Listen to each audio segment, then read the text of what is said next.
Hello students and viewers, welcome to my channel. Hope you are well. I am also fine, Almighty of Allah. Today I am going to start kind of sentence, so I am very proudful for this class. This is my first English class. আজকে আমি structure অনুসারে sentence কত প্রকার সেই বিষয় নিয়ে আলোচনা করব। প্রথমে আসি যে সেন্টেন্স কত প্রকার। স্ট্রাকচার অনুসারে সেন্টেন্স তিন প্রকার, যেমন সিম্পল, কম্পাউন্ড এবং কমপ্লেক্স। সিম্পল হলো সরল বাক্য, কম্পাউন্ড যৌগিক বাক্য এবং কমপ্লেক্স হলো জটিল বাক্য। ঠিক আছে, আমরা আজকে এই তিনটি সেন্টেন্স অর্থাৎ simple sentence, compound sentence, complex sentence, এই সেন্টেন্স তিন প্রকারকে কাকে বলে এবং তার গঠন কি, অর্থাৎ কিভাবে চিনব যে সিম্পল সেন্টেন্স, কম্পাউন্ড সেন্টেন্স এবং কমপ্লেক্স সেন্টেন্স কিভাবে চিনব, চিনার উপায় নিয়ে আলোচনা করব। প্রথমে আসা যাক সিম্পল সেন্টেন্স। সিম্পল সেন্টেন্স কাকে বলে? যে সেন্টেন্সে একটি মাত্র সাবজেক্ট এবং একটি মাত্র ফাইনাইট ভার্ব থাকে সেই সেন্টেন্সকেই বলা হয় সিম্পল সেন্টেন্স। যেমন আমরা যদি লিখি দি বয়েজ প্লে ফুটবল, এই যে সেন্টেন্সটা আমি লিখেছি, দেখো একটি সাবজেক্ট এবং একটি ফাইনাইট ভার্ব আছে, সুতরাং এটাকে আমরা সিম্পল সেন্টেন্স বলতে পারি। এখানে সাবজেক্ট এবং ফাইনাইট ভার্ব। ফাইনাইট ভার্ব কি? যে ভার্ব সেন্টেন্সের বক্তব্য সম্পন্ন করে সেটাকে বলা হয় ফাইনাইট ভার্ব। তাহলে এখানে আমি যদি ফুটবলকে বাদ দিয়ে দিই তাহলে কি হয়? বালকেরা খেলে, বক্তব্য সম্পন্ন হয়েছে। ঠিক আছে, তাহলে এটা হয়ে গেল কি? Simple sentence. এখন সিম্পল সেন্টেন্স আমরা কিভাবে চিনব এবং চিনার উপায় দেখো। সিম্পল সেন্টেন্সে কি থাকবে? ইনস্পাইট অফ অথবা ডেসপাইট। তাহলে এটার অর্থ কি? সত্ত্বেও, বিকজ অফ অথবা অন অ্যাকাউন্ট অফ, জন্যে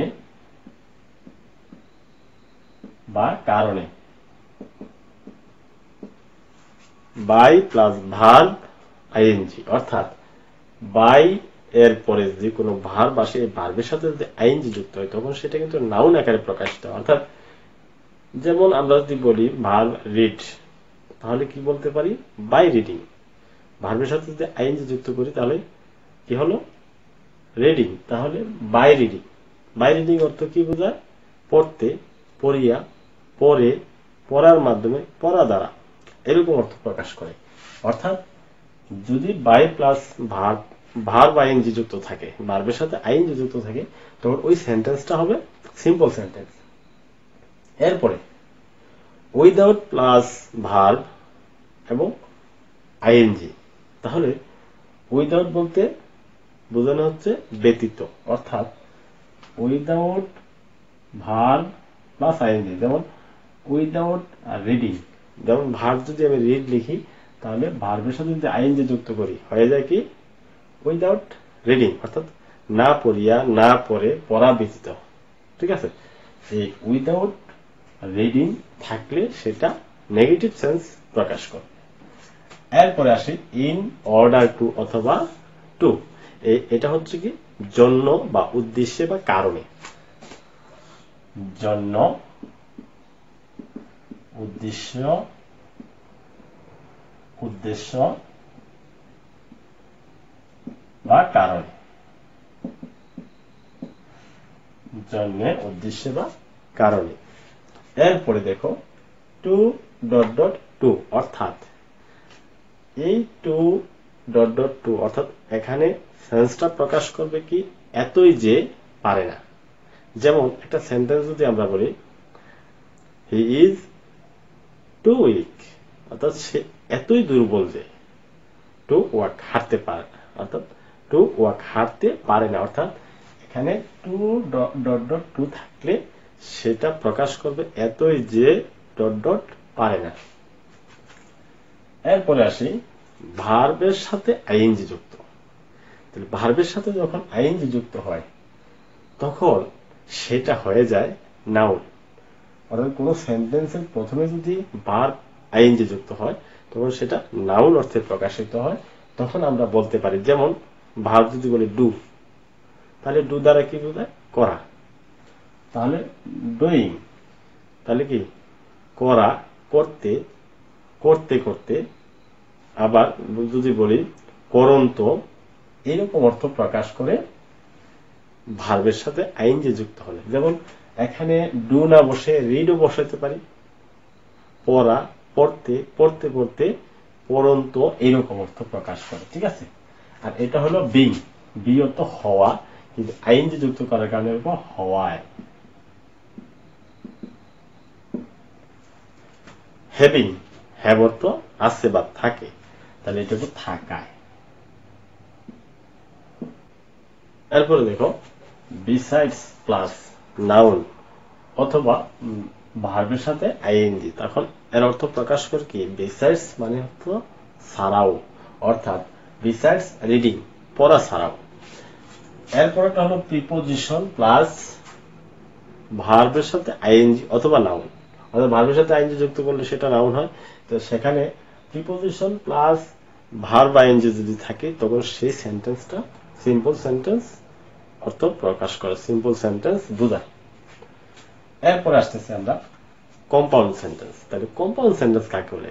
যে সেন্টেন্সে একাধিক principal clause and, but, or, yet ইত্যাদি কোঅর্ডিনেটিং কনজাংশন দ্বারা যুক্ত থাকে তখন সেই সেন্টেন্সটাকে বলা হয় কি? Compound sentence. এখন দেখো একটি উদাহরণ যদি আমরা দেই তখন কি হয় দেখো। He is rich but he is honest. অর্থাৎ কোঅর্ডিনেটিং কনজাংশন দ্বারা যুক্ত আছে বলে এই সেন্টেন্সটি একটি কম্পাউন্ড সেন্টেন্স। কম্পাউন্ড সেন্টেন্স আমরা কিভাবে চিনব? দেখো, যদি দুটি ক্লজের মাঝে আদারওয়াইজ, ইয়েট, বোথ ইত্যাদি যুক্ত থাকে তখন এটা হচ্ছে কম্পাউন্ড সেন্টেন্স। যেমন আদারওয়াইজ অর্থ কি? অন্যথায়। ইয়েট অর্থ তথাপি। বোথ ডট ডট এন্ড মানে উভয়। নট অনলি বাট অলসো অর্থাৎ শুধু এটাই নয় ওটিও।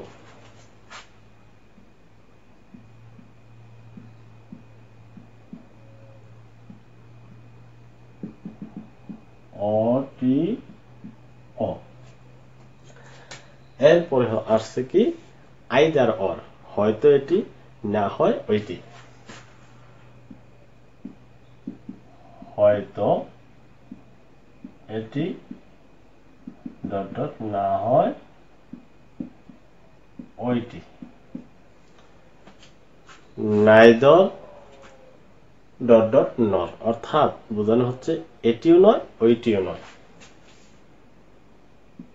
এটিও নয় ডট ডট ওইটিও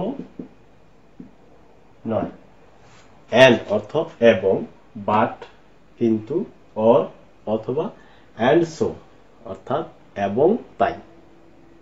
এই কোঅর্ডিনেটিং কনজাংশন গুলা যুক্ত থাকলে আমরা বলবো এটি হচ্ছে কম্পাউন্ড সেন্টেন্স। এখন আমরা কমপ্লেক্স সেন্টেন্স পড়ার আগে আমি ক্লজ সম্পর্কে একটু ধারণা দিতে চাই, কারণ ক্লজ সম্পর্কে ধারণা না থাকলে এই সেন্টেন্সের কাজটা সহজে করতে পারবে না তোমরা। এই কারণে আমি বলতেছি যে ক্লজ কি? ক্লজ হলো বাক্যাংশ, অর্থাৎ দেখা যাচ্ছে যে ক্লজ দুই বা ততোধিক বাক্যাংশ সংযুক্ত হয়ে নতুন একটি বাক্য গঠন করে। তাহলে ক্লজের মধ্যে আমরা দেখতেছি যে ক্লজ কাকে বলে এবং ক্লজ কত প্রকার সেটা একটু দেখে নিই। ক্লজ তিন ধরনের, একটা হচ্ছে প্রিন্সিপাল ক্লজ, কোঅর্ডিনেট ক্লজ এবং সাবঅর্ডিনেট ক্লজ। তাহলে আমরা দেখি যে প্রিন্সিপাল ক্লজ কি? যে ক্লজে একটি সাবজেক্ট এবং একটি ফাইনাইট ভার্ব থাকে এবং মূল সেন্টেন্স থেকে যদি বিচ্ছিন্ন করা হয় তাহলেও ওই স্বাধীনভাবে অর্থ প্রকাশ করে বলে এটাকে প্রিন্সিপাল ক্লজ বলে। যেমন আমরা যদি লিখি she keeps our house neat and clean, clean, clean। এখন দেখো এই সেন্টেন্স থেকে যদি আমি এই অংশটা বাদও দিয়ে দিই তাহলেও কিন্তু একটা স্বাধীনভাবে অর্থ প্রকাশ করতেছে।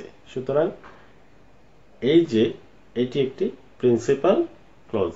এবার আসো কোঅর্ডিনেট ক্লজ কি? যখন দুই বা ততোধিক প্রিন্সিপাল ক্লজ কোঅর্ডিনেটিং কনজাংশন দ্বারা যুক্ত থাকে। যেমন কোঅর্ডিনেটিং কনজাংশন বলতে কি বুঝি? এই যে দেখো and, but, or, yet, both, dot dot and, এই যে ইত্যাদি কোঅর্ডিনেটিং সংযুক্ত থাকলে তখন আমরা বলি এটি হচ্ছে কোঅর্ডিনেট ক্লজ। যেমন আমরা যদি বলি a rickshaw puller is a poor man, a rickshaw polar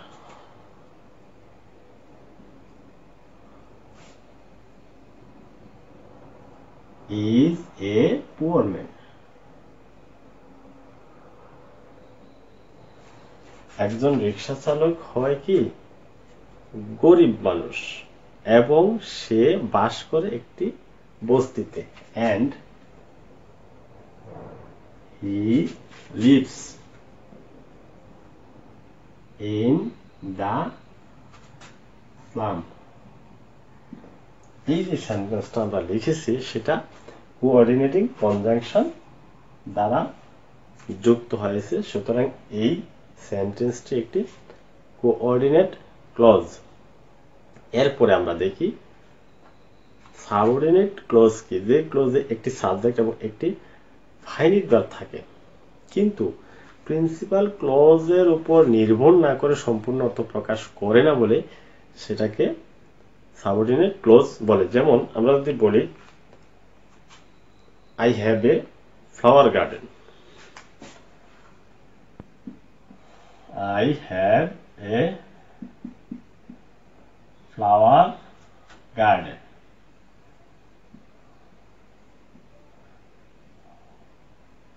which I have a flower garden অর্থ কি বোঝায়? আমার একটি ফুলের বাগান আছে যা হয় আমার পড়ার রুমের সামনে। যদি বলি তাহলে which is in front of my reading room,